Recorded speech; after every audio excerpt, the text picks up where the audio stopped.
In today's video, I'm going to teach you how to export invoices from Xero, whether you're preparing a monthly report, sharing data with your accountant, or backing up your records. Exporting gives you a clean, shareable file you can work with outside of Xero.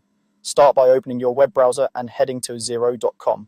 Once you're in your organization's dashboard, we'll move straight to the invoices area where the export lives. Look toward the main navigation and click Sales. Depending on your layout, you may see sales listed directly across the top, or it may appear under a menu. Either way, sales is the section that groups all of your customer billing activity. Clicking it brings you to the sales overview. Next, click Invoices. This opens the full invoice list where you can see drafts, approved invoices, overdue balances, and paid items. Before exporting, take a moment to set the view you want. Use the status tabs or filters to narrow by date range, customer, or status, and sort the columns so the most relevant information appears first.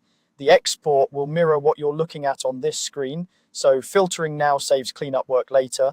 When your list looks right, click Export. You'll find the export button near the top of the page.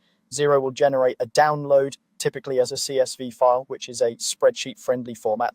Save the file to a secure location on your computer.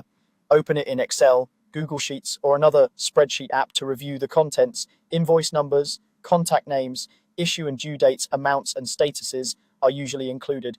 If you don't see a download, check your browser's downloads folder or pop-up blocker and make sure you have permission in Xero to export data.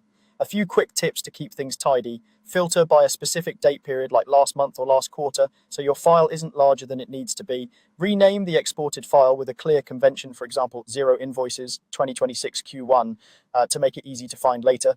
If you plan to share the data, consider removing columns you don't need and protecting the sheet to prevent accidental edits.